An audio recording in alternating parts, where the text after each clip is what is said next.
ಓಂ ಕಲ್ಯಾಣಾದ್ಭುತಗಾತ್ರಾಯ ಕಾಮತಾರ್ಥಪ್ರದಾಯಿನೇ ಶ್ರೀಮದ್ವೆಂಕಟನಾಥಾಯ ಶ್ರೀನಿವಾಸಾಯ ಮಂಗಳಂ. ಓಂ ನಮೋ ಭಗವತೆ ವಾಸುದೇವಾಯ. ಓಂ ನಮೋ ನಾರಾಯಣಾಯ. ಎಲ್ಲರಿಗೂ ನಮಸ್ಕಾರ ವೀಕ್ಷಕರೇ, ನನ್ನ ಯೂಟ್ಯೂಬ್ ಚಾನಲ್ಗೆ ನಿಮ್ಮೆಲ್ಲರಿಗೂ ಸ್ವಾಗತ. ನಾನು ಪ್ರಮೋದ್ ಕಶ್ಯಪ್. ಮೊನ್ನೆ ಒಬ್ಬರು ತಮ್ಮ ಜಾತಕವನ್ನು ತೋರಿಸಿ ಹೋಗಿದ್ರು. ಈ ಜಾತಕದವರಿಗೆ ಸಮಸ್ಯೆ ಏನಪ್ಪಾ ಅಂತಂದ್ರೆ, ಒಂದು ಮಾನಸಿಕ ಸಮಸ್ಯೆ. ಸಡನ್ ಆಗಿ ಈಗೀಗ ಇವರಿಗೆ ಮಾನಸಿಕ ಸಮಸ್ಯೆ ಬಂದಿರತಕ್ಕಂಥದ್ದು, ಮತ್ತೆ ನೆಗೆಟಿವ್ ಎನರ್ಜಿ ಕೂಡ ಇರತಕ್ಕಂಥದ್ದು. ಅದನ್ನ ಜಾತಕದಲ್ಲಿ ನಾವು ಹೇಗೆ ನೋಡಿ ತಿಳ್ಕೊಳ್ಳೋದು, ಮತ್ತೆ ಪರಿಹಾರ ಹೇಗೆ ಕೊಡೋದು, ನೆಗೆಟಿವ್ ಎನರ್ಜಿ ಹೇಗೆ ಅಟ್ಯಾಕ್ ಆಗುತ್ತೆ ಅನ್ನೋದನ್ನ ಈ ವಿಡಿಯೋದಲ್ಲಿ ನಾನು ತಿಳಿಸ್ಕೊಡ್ತಾ ಹೋಗ್ತೀನಿ. ನನ್ನ ಚಾನಲ್ಗೆ ಯಾರ್ಯಾರು ಸಬ್ಸ್ಕ್ರೈಬ್ ಮಾಡ್ಕೊಂಡಿಲ್ಲ ಸಬ್ಸ್ಕ್ರೈಬ್ ಮಾಡ್ಕೊಳ್ಳಿ, ಶೇರ್ ಮಾಡಿ, ಲೈಕ್ ಮಾಡಿ ಅಂತ ಹೇಳ್ತಾ ಬನ್ನಿ ನನ್ನ ಚಾನಲ್ಗೆ. ನೋಡಿ, ಈ ಜಾತಕದವರಿಗೆ ಜನವರಿಯಿಂದ ಸಮಸ್ಯೆ ಪ್ರಾರಂಭ ಆಗಿರುತ್ತೆ.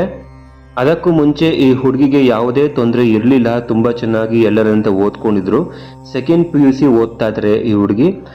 ಮೆಂಟಲ್ ಇಶ್ಯೂಸ್ ಇರೋದ್ರಿಂದ ಇವರು ಸೆಕೆಂಡ್ PUC ಎಕ್ಸಾಮ್ ಸರಿಯಾಗಿ ಬರೀಲಿಕ್ಕೆ ಆಗಲಿಲ್ಲ.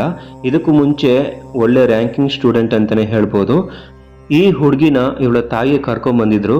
ಆ ತಾಯಿ ಹೇಳಿದ ಪ್ರಕಾರ ಸಿಕ್ಕಾಪಟ್ಟೆ ಸಡನ್ ಆಗಿ ಕೋಪ ಮಾಡ್ಕೊಳ್ಳೋದು, ಸುಮ್ಮನೆ ಅಳೋದು, ಸುಮ್ಮನೆ ನಗೋದು, ಜಾಗ ಕ್ಲೀನ್ ಆಗಿದ್ರು ಮತ್ತೆ ಮತ್ತೆ ಕ್ಲೀನ್ ಮಾಡೋದು, ಕಣ್ಣೆದುರಿಗೆ ಇಟ್ಟ ವಸ್ತುವನ್ನ ಸ್ವಲ್ಪ ಪ್ಲೇಸ್ ಚೇಂಜ್ ಮಾಡಿದ್ರೆ ಸಾಕು, ಆ ವಸ್ತು ನನಗೆ ಬೇಡವೇ ಬೇಡ, ಬೇರೊಂದು ಹೊಸ ವಸ್ತು ತಂದ್ಕೊಡು ಅಂತ ಹೇಳೋದು. ಈ ರೀತಿ ಒಂದು ಮಾನಸಿಕ ಸಮಸ್ಯೆ. ಮತ್ತೆ ಸಣ್ಣ ಪುಟ್ಟ ವ್ಯತ್ಯಾಸ ಆದರೂ ಕೂಡ ತಂದೆ ತಾಯಿನ ಹೊಡೆಯೋದು, ಇವಳೇ ತಂದೆ ತಾಯಿನ ಹೊಳಿತಾಳಂತೆ, ಮತ್ತೆ ಇವಳೇ ಬಂದು ಅಳ್ತಾಳಂತೆ. ಈ ರೀತಿಯಾದಕ್ಕಂಥ ಒಂದು ಮಾನಸಿಕ ಸಮಸ್ಯೆ. ಮತ್ತೆ ಈಗೀಗ ಓದ್ತಾನೂ ಇಲ್ಲ ಮನೆಯಲ್ಲಿ. ಸಣ್ಣ ಪುಟ್ಟದ್ದಕ್ಕೂ ಪೊಲೀಸ್ ಸ್ಟೇಷನ್ಗೆ ಹೋಗಿ ಇವರ ತಂದೆ ತಾಯಿ ಮೇಲೆ ಕಂಪ್ಲೇಂಟ್ ಕೊಟ್ಟಿರ್ತಕ್ಕಂಥದ್ದು. ಈ ಪಾರ್ಟಿ ಒಂದು ಮಾನಸಿಕ ಸಮಸ್ಯೆ. ಸ್ವಲ್ಪ PCOD ಸಿಂಪ್ಟಮ್ಸ್ ಕೂಡ ಇಲ್ಲಿ ಇರ್ತಕ್ಕಂಥದ್ದು. ಸೊ ಮೊದಲಿಗೆ ಈ ಒಂದು ಜಾತಕವನ್ನು ನೀವು ನೋಡ್ಬೋದು. ಲಗ್ನ ಮೇಷ ಲಗ್ನ, ಲಗ್ನಾಧಿಪತಿ ಕುಜ 3ನೇ ಮನೆಯಲ್ಲಿ ಇರ್ತಕ್ಕಂಥದ್ದು. ಕರ್ಕಾಟಕ ರಾಶಿ, ಪುಷ್ಯ ನಕ್ಷತ್ರ 3ನೇ ಪಾದ ಅಂತ ಹೇಳಿ. ಮೊದಲಿಗೆ ದಶವನ್ನ ನಾವು ನೋಡಿದಾಗ ಬುಧ ದಶ ನಡೀತಾ ಇದೆ. ಬುಧ ದಶದಲ್ಲಿ 2025 ಜುಲೈವರೆಗೂ ಕುಜ ಭುಕ್ತಿಯೇ ನಡೀತಾ ಇದೆ. ನಂತರ ಜೂನ್ವರೆಗೂ ಶುಕ್ರ ಭುಕ್ತಿ ನಡೀತಾ ಇದೆ. ಸೊ ಬುಧ ಕುಜ ಶುಕ್ರವನ್ನ ನಾವು ನೋಡ್ಬೇಕಾಗತ್ತೆ. ನೋಡಿ, ಶುಕ್ರನಲ್ಲಿ ಅಂತರ್ಭುಕ್ತಿಯಲ್ಲಿ 1, 3, 8 ಮತ್ತೆ 12 ಕಾಂಬಿನೇಷನ್ ಇರುತ್ತೆ. 1ನೇ ಮನೆ, 3ನೇ ಮನೆ, 8ನೇ ಮನೆ, 12ನೇ ಮನೆ. ಅದೇ ರೀತಿ ಕುಜನಲ್ಲೂ ಕೂಡ ಕುಜನಲ್ಲೂ ಕೂಡ 1, 3, 8 ಕಾಂಬಿನೇಷನ್ ಇರುತ್ತೆ. ನಾವು ಮನಸ್ಸು ಒಂದು ಭಾವನೆ ಸ್ಟೆಬಿಲಿಟಿ ಆಗಿರಬೇಕು, ಹಗುರವಾಗಿರಬೇಕು ಅಂತಂದ್ರೆ 4ನೇ ಮನೆ ಆಕ್ಟಿವ್ ಆಗಿರಬೇಕು. 4ನೇ ಮನೆಗೆ ವ್ಯಯಭಾವ ಬಂದು 3ನೇ ಮನೆ ಅಂತ ಹೇಳ್ತೀವಿ. ಈಗ ಕುಜ ಭುಕ್ತಿಯಲ್ಲೂ ಕೂಡ 3ನೇ ಮನೆ ಆಕ್ಟಿವ್ ಆಗಿದೆ. ಜೊತೆಗೆ ಶುಕ್ರ ಭುಕ್ತಿಯಲ್ಲೂ ಕೂಡ ಸಬ್ಲಾರ್ಡ್ನಲ್ಲಿ 3ನೇ ಮನೆ ಹಿಟ್ ಆಗಿರ್ತಕ್ಕಂಥದ್ದು. ಸೊ ಈ 3, 8, 12, 2, 8, 12, 7, 8, 12 ಕಾಂಬಿನೇಷನ್ ಯಾರ್ಯಾರಿಗಿರುತ್ತೆ, 5, 8, 12 ಕಾಂಬಿನೇಷನ್ ಯಾರ್ಯಾರಿಗಿರುತ್ತೆ, ಅವ್ರಿಗೆ ಬೇಗನೆ ನೆಗೆಟಿವ್ ಎನರ್ಜಿ ಅಟ್ಯಾಕ್ ಆಗುತ್ತೆ. ಇವಾಗ ಬೇರೆ ಯಾರಿಗೋ ರೋಡಲ್ಲಿ ಮಾಟ ಮಂತ್ರ ಮಾಡಿತ್ತು ಅಂತಂದಾಗ, ಮಾಟ ಮಂತ್ರ ಮಾಡಬೇಕಾದ್ರೆ ಅವರ ಹೆಸರು ನಕ್ಷತ್ರವನ್ನು ತಗೊಂಡು ಮಾಟ ಮಂತ್ರವನ್ನ ಮಾಡ್ತಾರೆ. ಅವ್ರಿಗೆ ಸಂಬಂಧಪಟ್ಟ ನಕ್ಷತ್ರ ನಿಮ್ಮದು ಆಗಿತ್ತು ಅಂತಂದಾಗ ನಿಮಗೂ ಕೂಡ, ನೀವು ದಾರಿಲಿ ಹೋಗ್ಬೇಕಾದ್ರೆ ಅದನ್ನ ದಾಟಿದಾಗ ನಿಮಗೂ ಕೂಡ ನೆಗೆಟಿವ್ ಎನರ್ಜಿ ಬರುವಂತಹ ಸಾಧ್ಯತೆ ಇರುತ್ತೆ.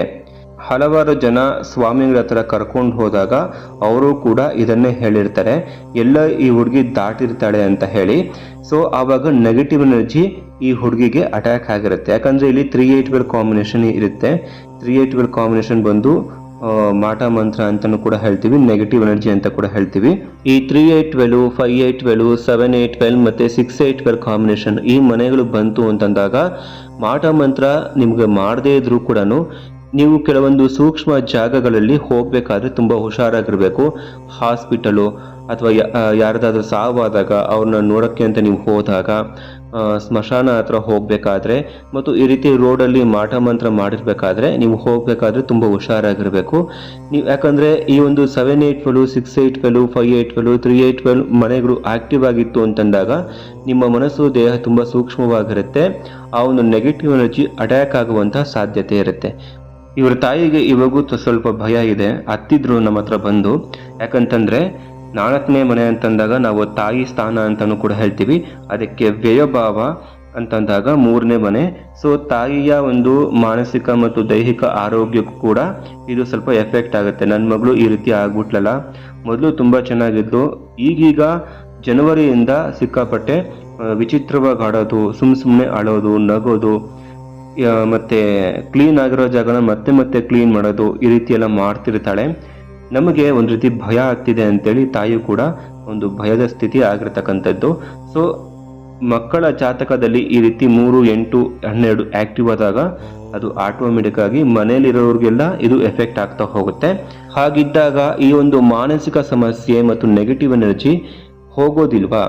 ಹೇಗೆ ಹೋಗುತ್ತೆ ಮತ್ತು ಇದಕ್ಕೆ ಪರಿಹಾರ ಏನು ಅಂತಂದಾಗ ಬಗಳಾಮುಖಿ ಮಂತ್ರ ಬರುತ್ತೆ. ಅದನ್ನ ನಾವು 10,000 ಬಾರಿ ಜಪವನ್ನು ಮಾಡಬೇಕು. ನಾವು ಆ ಜಪವನ್ನು ಮಾಡಿದಾಗ ಎಂಥದೇ ನೆಗೆಟಿವ್ ಎನರ್ಜಿ ಇರಲಿ ಸಂಪೂರ್ಣವಾಗಿ ಸುಟ್ಟು ಬೂದಿ ಆಗುತ್ತೆ. ನಂತರ ಇಲ್ಲಿ ಕುಜನ ಒಂದು ಭುಕ್ತಿಯಲ್ಲಿ 3ನೇ ಮನೆ ಬಂದಿರತಕ್ಕಂಥದ್ದು. ಸೊ ಅದೇ ರೀತಿ ಶುಕ್ರನ ಸಬ್ಲಾಡಲ್ಲೂ ಕೂಡ ಕುಜನೇ ಬಂದಿರತಕ್ಕಂಥದ್ದು. ಸೊ ಇಲ್ಲಿ ಕುಜನೇ ಸ್ವಲ್ಪ ಸಮಸ್ಯೆ ಆಗಿರೋದ್ರಿಂದ ಕುಜನಿಗೆ ತೊಗರಿ ಬೇಳೆಯನ್ನ ದಾನ ಮಾಡಬೇಕಾಗತ್ತೆ. ಪ್ರತಿ ಮಂಗಳವಾರ ಸುಬ್ರಹ್ಮಣ್ಯ ದೇವಸ್ಥಾನಕ್ಕೆ ಹೋಗಿ ಈ ಹುಡುಗಿಯ ಹೆಸರಲ್ಲಿ ಅರ್ಚನೆಯನ್ನು ಮಾಡಿಸ್ಕೊಂಡು ತೊಗರಿ ಬೇಳೆಯನ್ನ ದಾನ ಮಾಡೋದ್ರಿಂದ ಶೀಘ್ರವಾಗಿ ಈ ಹುಡುಗಿಯ ಒಂದು ಮಾನಸಿಕ ಒಂದು ಸ್ಥಿತಿ ಏನಿದೆ ಅದು ಸಂಪೂರ್ಣವಾಗಿ ಗುಣವಾಗುತ್ತೆ. ಮತ್ತು ದಶಾಭುಕ್ತಿಯಲ್ಲಿ ನಾವು ನೋಡಿದಾಗ ಕುಜನ ಒಂದು ಭುಕ್ತಿ ಎಲ್ಲಿಯವರೆಗೂ ಇರುತ್ತೆ ಅಲ್ಲಿಯವರೆಗೂ ಈ ಹುಡುಗಿಗೆ ಸಮಸ್ಯೆ ಇರುತ್ತೆ. ನೋಡಿ, 23 ಜುಲೈ 2025 ಈ ಹುಡುಗಿಗೆ ಈ ಸಮಸ್ಯೆ ಇರುತ್ತೆ. ನಂತರ ರಾಹು ಭುಕ್ತಿ ಬರುತ್ತೆ. ರಾಹು ಭುಕ್ತಿಯನ್ನು ನೋಡಿದಾಗ 11, 5, 10, 11ನೇ ಮನೆ, 5ನೇ ಮನೆ, 10ನೇ ಮನೆ ಆಕ್ಟಿವ್ ಆಗಿರೋದ್ರಿಂದ ಖಂಡಿತವಾಗಿಯೂ ನಿಧಾನವಾಗಿ ಆದರೂ ಈ ಒಂದು ಹುಡುಗಿಯ ಮನಸ್ಸು ಕಾಮ್ ಆಗುತ್ತೆ, ರಿಲ್ಯಾಕ್ಸ್ ಆಗುತ್ತೆ. 5ನೇ ಮನೆ ಅಂತಂದಾಗ ಕಾಮ್, ರಿಲ್ಯಾಕ್ಸೇಷನ್ ಮತ್ತು ಪೂರ್ವ ಪುಣ್ಯ ಸ್ಥಾನ ಅಂತಲೂ ಕೂಡ ಹೇಳ್ತೀವಿ. ಮತ್ತು ಎಂಟರ್ಟೈನ್ಮೆಂಟ್ಗೆ ಒಂದು ಉತ್ತಮ ಭಾವ ಅಂತ ಕೂಡ ನಾವು ಹೇಳ್ತೀವಿ. ಸೊ ರಾಹು ಭುಕ್ತಿ ಬಂದಾಗ ರಾಹು ರೆಟ್ರೋಗ್ರೇಡ್ ಆಗಿರೋದ್ರಿಂದ ಸ್ವಲ್ಪ ನಿಧಾನವಾಗಿ ಆದರೂ ಕೂಡ ಈ ಹುಡುಗಿಗೆ ಚೇತರಿಕೆ ಆಗತ್ತೆ ಮಾನಸಿಕ ಒಂದು ಸ್ಥಿತಿಗತಿಯಲ್ಲಿ ಅಂತ ಹೇಳ್ಬೋದು. ಸೊ ಇವಿಷ್ಟು ಈ ವಿಡಿಯೋ ವಿಷಯ ಆಗಿರುತ್ತೆ. ನಿಮ್ಮ ಜಾತಕವನ್ನು ತೋರಿಸ್ಕೋಬೇಕು, ಕನ್ಸಲ್ಟೇಷನ್ ತಗೋಬೇಕು ಅಂತಂದಾಗ ನನ್ನ ಈ ಒಂದು ನಂಬರ್ಗೆ ಕಾಲ್ ಮಾಡಿ. ಮುಂದಿನ ವಿಡಿಯೋದಲ್ಲಿ ಭೇಟಿಯಾಗೋಣ. ಎಲ್ಲರಿಗೂ ನಮಸ್ಕಾರ. ಕೃಷ್ಣ ಅರ್ಪಣಮಸ್ತು.